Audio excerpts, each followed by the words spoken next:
الحمد لله نحمده ونستعينه ونستغفره ونؤمن به ونتوكل عليه ونعوذ بالله من شرور أنفسنا ومن سيئات أعمالنا من يهده الله فلا مضل له ومن يضلله فلا هادي له ونشهد أن لا إله إلا الله وحده لا شريك له ونشهد أن سيدنا ونبينا ومولانا محمدا عبده ورسوله أما بعد فأعوذ بالله من الشيطان الرجيم بسم الله الرحمن الرحيم ويل لكل همزة لمزة الذي جمع ماله وعدده يحسب أن ماله أخلده كلا لينبذن في الحطمة وما أدراك ما الحطمة نار الله الموقدة التي تطلع على الأفئدة إنها عليهم مؤصدة في عمد ممددة صدق اللہ العظیم۔ ابھی جس صورت کی تلاوت آپ حضرات کے سامنے کی گئی یہ سورہ ہمزہ ہے۔ اس صورت کا نام سورہ ہمزہ ہے، اور چونکہ اس صورت کی پہلی ہی آیت میں ہمزہ کا لفظ آیا ہے اس مناسبت سے اس صورت کا نام سورہ ہمزہ رکھا گیا۔ یہ صورت مکی ہے، یعنی نبی کریم صلی اللہ علیہ وسلم کے ہجرت کرنے سے پہلے مکی زندگی میں یہ صورت نازل ہوئی۔ اس صورت میں 9 آیتیں اور 1 رکوع ہے۔ اس صورت کا شان نزول کیا ہے، یعنی کس پس منظر میں نازل ہوئی؟ اس سے پہلے بھی کئی مجلسوں میں آ گیا۔ شان نزول کا مطلب یہ ہوتا ہے کہ جس واقعے کے پس منظر میں صورت یا آیتیں نازل ہوئی ان کو اس صورت کا یا ان آیتوں کا شان نزول کہتے ہیں۔ کبھی صحابہ کرام رضوان اللہ علیہ مجمعین نے حضور اکرم صلی اللہ علیہ وسلم سے کوئی سوال کر لیا، کوئی مسئلہ پوچھا اور اس کے جواب میں آیتیں نازل ہوئی تو وہ سوال کو شان نزول کہیں گے۔ کبھی کوئی واقعہ مکہ میں، مدینہ میں یا ہر عرب میں کسی موقع پر کوئی واقعہ پیش آیا اور اس واقعے کے جواب میں یا اس واقعے کی رہنمائی میں آیتیں یا صورتیں نازل ہوئی تو اس آیت کو یا اس صورت کو اس آیت یا صورت کا شان نزول و واقعہ کہلاتا ہے۔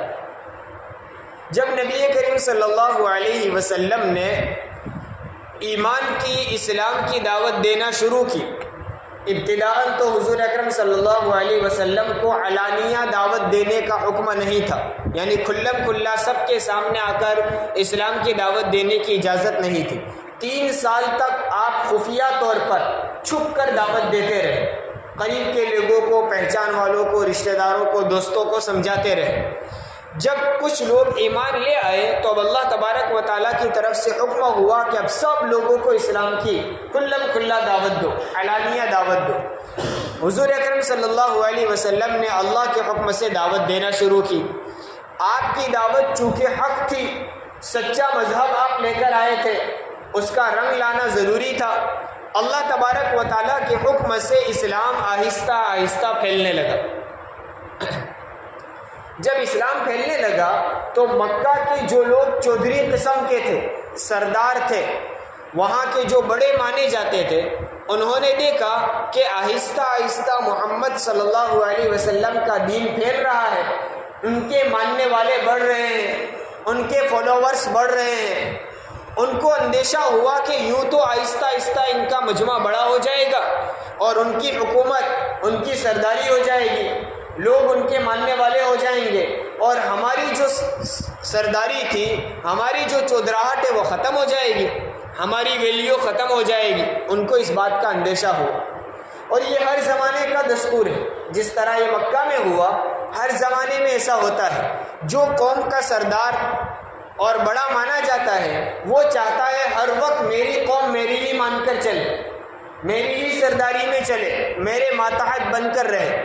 اب قوم کا کوئی مخلص آدمی، دوسرا کوئی آدمی اخلاص والا ہے اور سچی قوم کی خدمت کرنا چاہتا ہے، وہ خدمت شروع بھی کرتا ہے تو یہ سردار ہی اس کو روک دیتا ہے۔ کیوں؟ کیونکہ وہ کھڑا ہو گیا اور وہ قوم کی خدمت کرنے لگے گا تو لوگوں میں اس کی واہ واہ ہو جائے گی اور میری ویلیو کم ہو جائے گی۔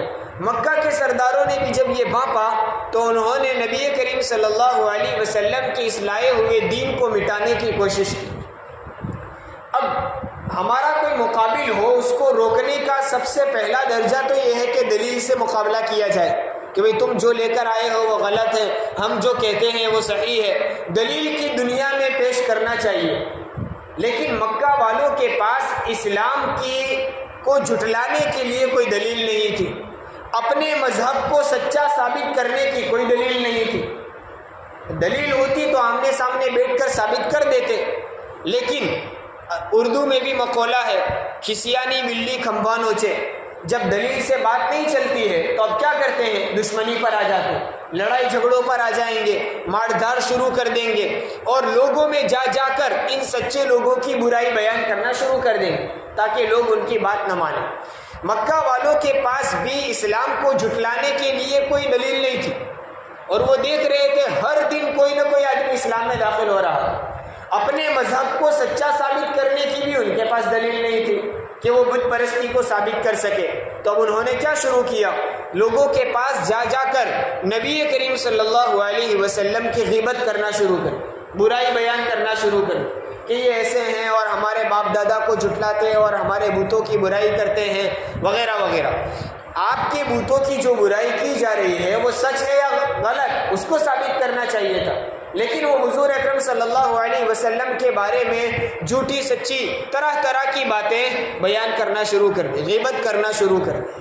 جب انہوں نے یہ کام شروع کیا اور حضور اکرم صلی اللہ علیہ وسلم کو جھوٹا ثابت کرنے کی کوشش کی تو اللہ تبارک و تعالیٰ نے ان لوگوں کے جواب میں یہ صورت نازل فرمائی کہ جو کام وہ کر رہے ہیں، جن کرتوت میں وہ مبتلا ہے، غیبت کا گناہ، طعنہ دینے کا گناہ وغیرہ، جو اسلام کی دشمنی میں جو وہ کام کر رہے ہیں، وہ کام کتنے ہلاکت خیز ہیں اور اس کی سزا آخرت میں کتنی خطرناک ہونے والی ہے، یہ اس صورت میں نازل کی۔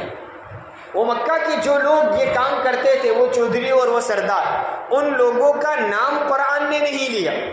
وہ کون تھے؟ اخنس بن شریق، امیہ بن خلف، ولید بن مغیرہ وغیرہ مفسرین نے ان کے نام ذکر کیے ہیں، روایتوں میں ان کے نام آتے ہیں کہ یہ لوگ حضور صلی اللہ علیہ وسلم کی غیبت کرتے تھے، لیکن قرآن نے ان کا نام نہیں لیا۔ یہ بات بھی سمجھنے کی ہے، قرآن لوگوں کا نام لے کر ذکر نہیں کرتا کہ یہ آدمی جو کام کر رہا ہے وہ برا ہے، بلکہ قرآن صرف اس برائی کو بیان کرتا ہے کہ جو کام اسلام کی دشمنی میں یہ لوگ کرتے ہیں اور غیبت اور طعنے کا جو کام کرتے ہیں اس کی آخرت میں سزا یہ ہے۔ نام نہیں لیتے، کیوں؟ اس لیے کہ قرآن یہ بتانا چاہتا ہے کہ قیامت تک جو آدمی بھی اس طرح کا کام کرے گا، ہم نے صرف وہ برائی بیان کر دی کہ یہ گناہ جو کرے گا اس کے لیے وہی سزا ہوگی جو ابھی یہ لوگ کر رہے ہیں۔ اس لیے قرآن نے نام نہ لیتے ہوئے کیا بیان کیا؟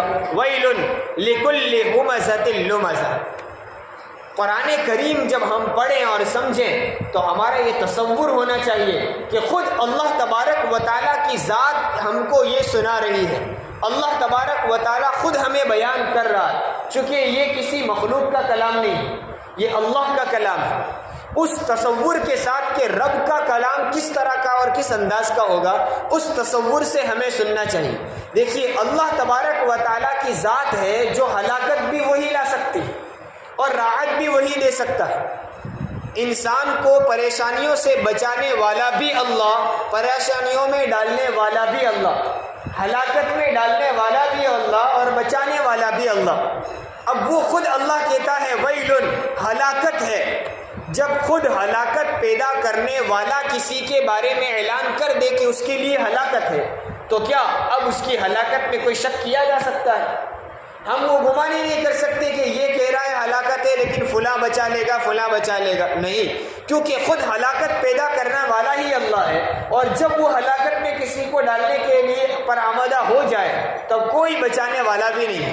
تو اللہ خود کہتا ہے ہلاکت ہے کس کے لیے؟ لکل ہمزۃ لمزہ، ہر اس شخص کے لیے جو پیٹھ پیچھے برائی کرتا ہے، اور ہر اس شخص کے لیے جو سامنے روبرو طعنہ دیتا ہے، برائی بیان کرتا ہے۔ دو برائیوں کو ذکر کیا، ایک وہ آدمی جو پیٹھ پیچھے برائیاں کرتا ہے، چونکہ مکہ کے لوگ حضور اکرم صلی اللہ علیہ وسلم کے پیٹھ پیچھے بھی، آپ کی غیر حاضری میں بھی لوگوں کے سامنے برائی کرتے تھے، اور خود حضور صلی اللہ علیہ وسلم کے سامنے اور صحابہ کے سامنے بھی طعنے دیا کرتے تھے، دونوں طرح کے گناہ میں مبتلا تھے۔ تو قرآن نے کہا ان دونوں قسم کے لوگوں کے لیے ہلاکت۔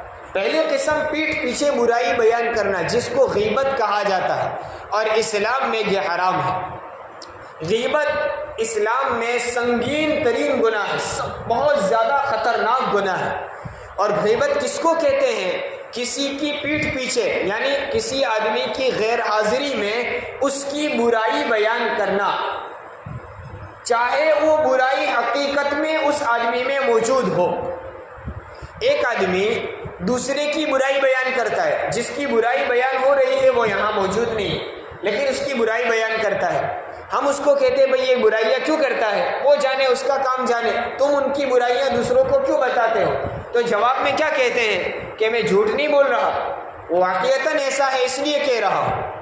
بھئی یہ جب واقعتاً اس برائی میں مبتلا ہے، اس گناہ میں مبتلا ہے، اور پھر آپ اس کو بیان کرتے ہو، تبھی تو وہ غیبت ہے۔ اگر وہ آدمی حقیقت میں اس گناہ میں مبتلا نہیں ہے اور پھر بھی ہم اس کے بارے میں وہ برائی بیان کریں تو پھر وہ غیبت نہیں، بہتان ہے، اور بہتان کا گناہ غیبت سے بھی بڑا ہوا ہے۔ غیبت کتنا خطرناک گناہ ہوگا، قرآن نے ایک جگہ کہا وَلَا يَغْتَبْ بَعْضُكُمْ بَعْضًا أَيُحِبُّ أَحَدُكُمْ أَن يَأْكُلَ لَحْمَ أَخِيهِ مَيْتًا فَكَرِهْتُمُوهُ، کیا کہا؟ تم آپس میں ایک دوسروں کی غیبت مت کرو، ایک دوسروں کی برائیاں مت بیان کرتے پھرو کہ وہ تو رشوت کھاتا ہے، وہ تو جھوٹا آدمی ہے، اور یہ تو چوری کرتا ہے، وغیرہ وغیرہ۔ دوسروں کے گناہ لوگوں میں بیان کرتے مت پھرو۔ کیا تم میں سے کوئی آدمی اس بات کو پسند کرتا ہے؟ غیبت کی برائی قرآن بیان سمجھانا چاہتا ہے کہ تم میں سے اگر کسی کو یوں کہا جائے کہ تو اپنے سگے مردار بھائی کا گوشت کھا، تو کیا تم میں سے کوئی اس کو پسند کرے گا؟ فَكَرِهْتُمُوهُ، تب تو تم اس کو ناپسند کرتے ہو۔ ویسے ہی انسان کی فطرت ہے کہ وہ کسی انسان کا گوشت کھانا پسند نہیں کرے۔ انسان کا گوشت کھانا کوئی انسان پسند نہیں کرے گا۔ ایک تو انسان کا گوشت ہو اور پھر بھی وہ مردہ ہو، مردہ آدمی ہو۔ ہمارے یہاں تو زندگی بھر دشمنی رہی ہو، پھر بھی جب موت ہو جائے تو اس کی ہمدردیاں ابھرنے لگتی ہیں۔ میت کے ساتھ تو ہمیشہ ہر آدمی اچھا ہی برتاؤ کرتا ہے، زندگی بھر دشمنی رہی ہو پھر بھی وہ میت کے ساتھ برا معاملہ نہیں کرے گا۔ انسان ہے، مردہ ہے، اور پھر وہ مردہ اپنا سگا بھائی ہو۔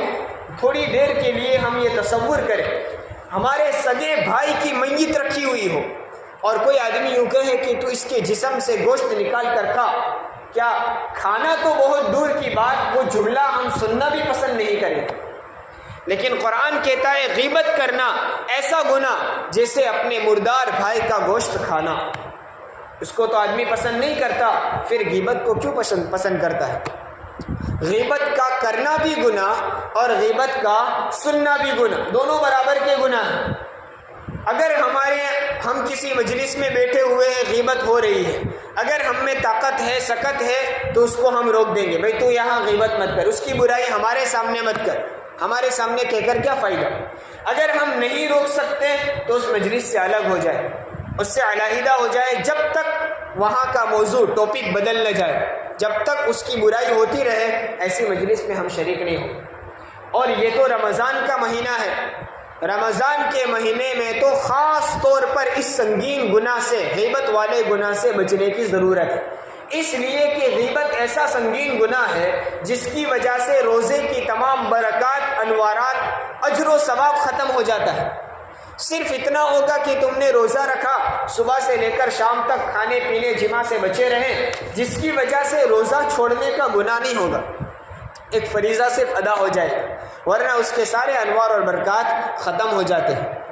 آپ نے فضائل اعمال کی تعلیم میں سنا ہوگا، حضرت شیخ رحمۃ اللہ علیہ نے فضائل رمضان میں واقعہ ذکر کیا ہے کہ حضور اکرم صلی اللہ علیہ وسلم کے زمانے میں دو عورتوں کو روزے کے اندر سخت شدید بھوک لگی، یعنی ہماری زبان میں کہیں تو بہت تیز روزہ لگا، برداشت سے باہر ہو گیا، قابل برداشت نہ رہا۔ حضور اکرم صلی اللہ علیہ وسلم کی خدمت میں آ کر بیان کیا گیا کہ یہ 2 عورتیں ہیں جو بھوک سے تڑپ رہی ہے، ان کو برداشت نہیں ہو رہا، کیا کیا جائے؟ حضور اکرم صلی اللہ علیہ وسلم نے ایک پیالہ دیا اور جا کر کہا جاؤ ان 2 عورتوں سے کہو کہ اس میں قے کرے، الٹی کرے، وامٹ کرے۔ دیکھیے بھوک ہے، شدید بھوک ہے، پیٹ میں کچھ ہے ہی نہیں کہ نکلے گا، پھر بھی حضور کیا فرما رہے ہیں؟ جاؤ ان کے سامنے پیالہ پیش کرو اور ان کو کہو اس میں وامٹ کرے، الٹی کرے۔ ان عورتوں کے پاس وہ پیالہ لے جایا گیا اور انہوں نے اس میں وامٹ کی تو اس میں تازہ کھائے ہوئے گوشت کے ٹکڑے نکلے، جیسا ابھی گوشت کھایا ہو، تازہ ترین گوشت نکلا۔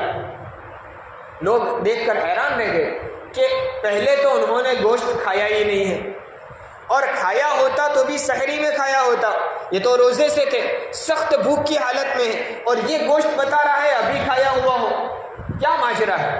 حضور اکرم صلی اللہ علیہ وسلم کو پوچھا گیا، آپ نے فرمایا کہ ان 2 عورتوں نے فلاں آدمی کی غیبت کی تھی اور یہ غیبت ہی کی وجہ سے ان کے لیے روزہ رکھنا مشکل ہو گیا، غیبت کی وجہ سے ان کو اتنا سخت روزہ لگا کہ وہ قابل برداشت نہ رہا۔ اس سے معلوم یہ ہوا کہ گناہ کرنے کی وجہ سے بھی روزہ پورا کرنا مشکل ہو جاتا ہے، روزہ قابل برداشت نہیں رہتا گناہوں کی نحوست کی وجہ سے۔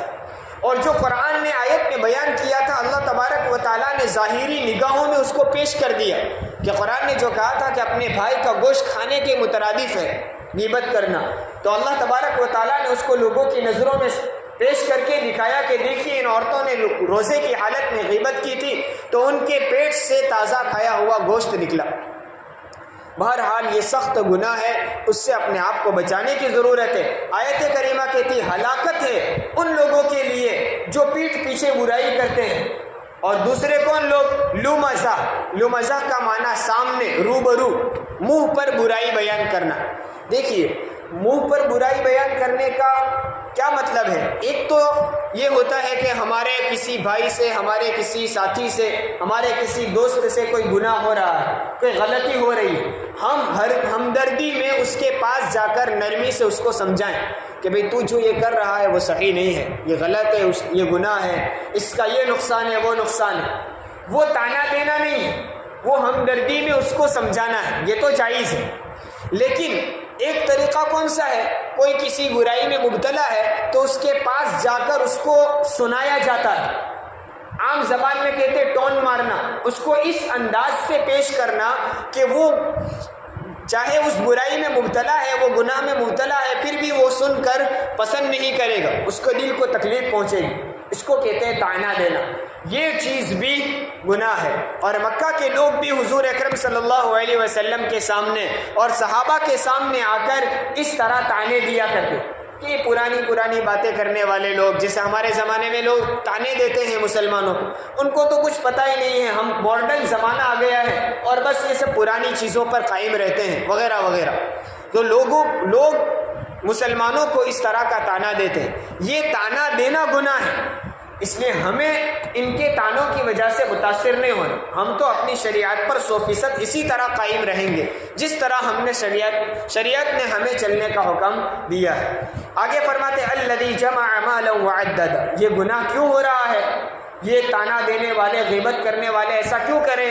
یہ وہ لوگ ہیں جنہوں نے مال کو جمع کیا اور وہ مال کو گن گن کر رکھتے ہیں، یعنی ان کے اندر دنیا کے مال کی محبت ہے اور دنیا کے مال کی حرص اور لالچ اتنی بڑی ہوئی ہے کہ وہ بس مال جمع کرنے میں اور اپنی مالداری کی وجہ سے، مال و دولت کے غرور میں آ کر وہ یوں سمجھتے ہیں کہ ہم ہی بڑے اور ہم ہی کامیاب ہیں۔ یہ تو سب غریب اور حقیر لوگ ہیں۔ اسلام قبول کرنے والوں کے بارے میں وہ سمجھتے تھے کہ یہ تو حقیر اور غریب لوگ ہیں، ان کی کیا حیثیت ہے دنیا میں، ہم مالدار لوگ ہیں۔ اور اس وجہ سے وہ مال کو جمع کرتے تھے اور مال کی حرص کی وجہ سے یا بخل کی وجہ سے مال کو گن گن کر رکھتے تھے، مال خرچ کرنا ان کو گوارا نہیں تھا۔ تو الذی جمع مالا وعدد یحسب ان مالہ اخلد، آگے قرآن کہتا ہے کہ وہ اپنے مال و دولت کے غرور میں یوں سمجھتے تھے کہ ان کا مال ان کو ہمیشہ زندہ رکھے گا۔ وہ سمجھتے تھے کہ ہم تو مالدار لوگ ہیں، ہمارے پاس تو عیش و عشرت کے سارے سامان ہیں اور بیماریوں سے بچنے کی ہر قسم کی علاج ہمارے پاس ہے. راحت اور عیش و عشرت کی ساری چیزیں، ہم کو نہ بیماری لگ سکتی ہیں اور نہ ہمیں موت آ سکتی. ہم کو تو موت لیوا بیماری، ہلاکت والی بیماری بھی آئے گی تو ہم مال کے ذریعے سے علاج کر لیں گے، ہمارے پاس تو سب کچھ. تو یوں سمجھتے تھے کہ ہم کبھی مرنے والے نہیں اور ہمارا مال کبھی ختم ہونے والا نہیں. گویا وہ موت کو بھی بھول چکے تھے مال و دولت کے غرور میں. کلا، قرآن کہتا ہے ہرگز ایسا ہونے والا نہیں. وہ جو یوں سمجھتے ہیں کہ ہم مریں گے نہیں، ہمارا مال ہمیشہ قائم رہے گا، ایسا کبھی نہیں ہونے والا. ہر شخص کو موت آنے والی ہے اور ہر آدمی کے پاس جو کچھ مال، جتنا کچھ دولت ہے، وہ سب کچھ دوسرے کے قبضے میں جانے والی ہے. لَيُنبَذَنَّ فِي الْحُطَمِ، ان کا حال کیا ہوگا؟ اب آخرت کے اعتبار سے ان کو پر کیا سزا ہوگی آگے اس کو بیان کیا کہ وہ ضرور بھی ضرور ایسی آگ میں ڈال دیے جائیں گے جو آگ چورا چورا کر دینے والی ہے، بالکل خاتمہ کر دینے والی ہے. چورا چورا کرنے کا مطلب بالکل توڑ پھوڑ کر ختم کر دینے والی ایسی آگ میں ان کو ڈال دیا جائے گا. اب وہ آگ کون سی ہے؟ قرآن پہلے خود سوال پیش کرتا ہے. یہ قرآن کا انداز ہے. بہت سی جگہوں پر قرآن پہلے خود سوال کرتا ہے پھر خود جواب بھی دیتا ہے. قرآن کہتا ہے وما ادراک ما الحطمہ، اور آپ کو کیا معلوم کہ وہ توڑ پھوڑنے والی آگ، وہ چورا چورا کر دینے والی آگ کیا ہے؟ تم کیا جانو؟ ہم بتاتے ہیں کیا ہے. وہ کون سی آگ ہے؟ نار اللہ الموقدہ.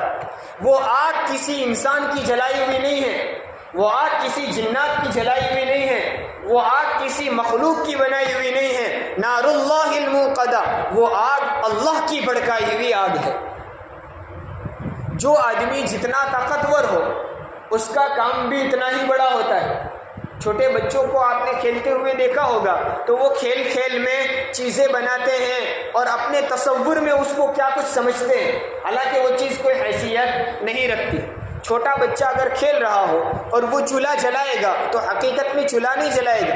وہ اپنی ماں کو گھر میں دیکھتا ہے کہ وہ اس طرح لکڑیاں رکھتی ہے اور اس پر ہانڈی رکھ کر کھانا بناتی ہے تو وہ بھی کیا کرے گا؟ ادھر ادھر سے چھوٹی چھوٹی لکڑیاں، بیکار لکڑیاں لا کر جمع کرے گا اور اپنے چھوٹا سا کھلونے کا برتن اس پر رکھے گا اور صرف بناوٹی طور پر اس کو یوں کہے گا کہ میں نے آگ لگائی اور کھانا تیار ہو رہا. کیوں؟ وہ اپنے بچے کی حیثیت سے. بڑا آدمی ہوگا تو اس کی حیثیت سے وہ آگ جلائے گا. اللہ تبارک و تعالیٰ کی ذات تو سارے مخلوق کو پیدا کرنے والی ہے. اللہ تو سب طاقتوروں کا طاقتور ہے، وہ سب بادشاہوں کا بادشاہ ہے. خود اس کی جلائی ہوئی آگ کتنی خطرناک ہوگی. نار اللہ، اللہ کی بھڑکائی ہوئی یہ آگ ہے. اور وہ آگ کیسی ہے؟ التی تطلع علی الافئدہ. دنیا کی آگ جب لگتی ہے تو پہلے وہ انسان کے بالوں پر، پھر انسان کی کھال پر، اور پھر بڑھتے بڑھتے انسان کے گوشت پر، اور پھر اس سے بڑھ کر انسان کی ہڈیوں تک پہنچتی. جب اتنا آدمی کو آگ اس کے گوشت سے بڑھ کر ہڈیوں تک پہنچ جائے تو اتنے میں تو آدمی مر جاتا ہے، ختم ہو جاتا ہے. وہ دل تک آگ نہیں پہنچتی دنیا کی آگ. لیکن آخرت میں جہنم کی آگ کون سی ہوگی؟ قرآن نے کہا التی تطلع علی الافئدہ، یہ وہ آگ ہے جو دلوں تک پہنچ جائے گی. یعنی انسان کی کھال کو بھی جلا دے گی، اس کے گوشت کو بھی جلا دے گی، اس کی ہڈی تک کو بھی جلا دے گی، اور اس سے بڑھ کر اس کے دل تک پہنچ جائے گی. وہاں انسان کو موت نہیں ہوگی، مرے گا نہیں، اس لیے وہ آگ بڑھتے بڑھتے اس کے دل تک پہنچ جائے. اور یہ عذاب کن لوگوں کے بارے میں کہا جا رہا ہے؟ غیبت کرنے والا، تانا دینے والا، دنیا کے مال کی محبت رکھنے والا اور گن گن کر جمع کرنے والا، بخل کرنے والا. جہاں اللہ نے خرچ کرنے کا حکم دیا ہے وہاں بھی خرچ نہ کرنے والا، اس کے بارے میں کہا اس کو ایسی آگ میں ڈال دیا جائے گا جو اللہ کی بھڑکائی ہوئی ہے اور وہ آگ دلوں تک پہنچ جائے گی. دنیا کی گرمی الگ الگ قسم کی ہے. ایک گرمی تو سورج کی گرمی ہے، گرمی کے موسم میں اس میں تپش بڑھ جاتی ہے، لیکن پھر بھی انسان اس سے بچنے کی اور راحت کا سامان پیدا کر لیتا ہے. باہر گرمی ہو رہی ہے، گھر میں آ گیا، پنکھا چلا لیا، اے سی چلا لیا، اس سے انسان کو کسی درجے میں راحت ہو جاتی ہے. ایک آگ کی گرمی ہے، دنیا کی آگ کی گرمی، انسان اس سے بھی بچنے کی طاقت رکھتا ہے، اس آگ سے دور ہو گیا یا اس سے حفاظت کا کوئی نہ کوئی سامان بنا لیا. ایک گرمی جسم کی گرمی ہے، انسان کے جسم بھی ایک قسم کی گرماہٹ ہے، جب وہ گرماہٹ بڑھ جاتی ہے تو بخار ہو جاتا ہے، لیکن وہ گرماہٹ بھی انسان کے جسم سے ایک نہ ایک دن نکل جاتی ہے، پسینے کے ذریعے سے علاج کیا اور پھر وہ گرماہٹ نکل گئی۔ تو ان ساری گرمیوں سے 3 قسم کی میں نے گرمیاں بیان کی، ان سے تو آدمی بچ جاتا ہے، وہ جسم کے اندر بھی داخل ہو جائے پھر بھی وہ ایک نہ ایک دن نکل جاتے، لیکن یہ ایک چوتھی قسم کی آگ، ایک چوتھی قسم کی حرارت اور گرمی قرآن نے بیان کی کہ وہ جہنم کی آگ کی گرمی ہے جو باہر نہیں نکلے گی، اندر داخل ہوتے ہوتے دل تک پہنچ جائے گی۔ انہا علیہم مؤصدۃ فی عمد ممدد، اور پھر وہ ان پر گویا اس طرح گویا وہ آگ ان کے اندر بند کر دی گئی ہو، دل کے اندر پہنچ جائے گی اور پہنچ کر گویا اس میں بند کر دی گئی آگ ہو۔ دیکھیے آگ کسی مکان میں جلائی جائے اور چاروں طرف سے وہ مکان کو بند کر دیا جائے تو ان کے اس مکان کے اندر حرارت اور گرمی اور زیادہ بڑھ جاتی۔ باہر کے مقابلے میں اگر کسی بند جگہ میں پیک جگہ میں آگ جلائی جائے تو اس کی گرماہٹ اور زیادہ ہو جاتی۔ یہ جہنم کی آگ بڑھتے بڑھتے اس کے دل تک پہنچ جائے گی اور پھر گویا انہا علیہم مؤصدہ، بے شک وہ آگ اس میں بند کر دی جائے، گویا اندر ہی اندر وہ آگ اتنی بھڑکدار ہوگی کہ انسان کے لیے برداشت کرنا مشکل ہو جائے۔ یہ تو اندر کی حالت ہوگی، اور باہر کیا ہوگا؟ فی عمد ممدد، اور وہ جہنمی شخص لمبے لمبے آگ کے ستون کے بیچ میں ہوگا۔ گویا اس انسان کے جسم کے اطراف میں بھی چاروں طرف بھی آگ کے ستون، اور جسم کے اندر بھی آگ ہوگی، اندر کی طرف سے بھی حرارت اور گرمی ہوگی اور باہر کی طرف سے بھی آگ کی تپش اور گرمی ہوگی۔ یہ جہنم کی آگ کا اور جہنم کے ایک منظر کو قرآن نے پیش کیا کہ سخت ترین سزا ان لوگوں کے لیے ہوگی جو غیبت کرتے ہیں، طعنہ دیتے ہیں، دنیا کے مال کی محبت رکھتے ہیں اور اس کو گن گن کر جمع کرتے ہیں، اس کو جائز کاموں میں اور جن کاموں میں اللہ نے خرچ کرنے کا حکم دیا وہاں خرچ نہیں کرتے ہیں۔ یہ برائیاں قرآن نے بیان کی۔ میں نے شروع میں کہہ دیا کہ قرآن نے جن لوگوں کے پس منظر میں یہ صورت نازل ہوئی ان کا نام نہیں لیا، مکہ کے ان سرداروں کا نام نہیں لیا، اس لیے کہ قرآن بیان یہ کرنا چاہتا ہے کہ قیامت تک جو لوگ اس گناہ میں مبتلا ہوں گے ان سب کے لیے یہ سزا ہے۔ اللہ تبارک و تعالی ایسے سنگین گناہ سے ہم سب کی پوری حفاظت فرمائیں، اور تمام تر اللہ کی نافرمانیوں سے اللہ تعالی ہماری حفاظت فرما کر رمضان کا مہینہ پوری اطاعت اور فرما برداری کے ساتھ گزارنے کی توفیق عطا فرمائے۔ سبحان اللہ۔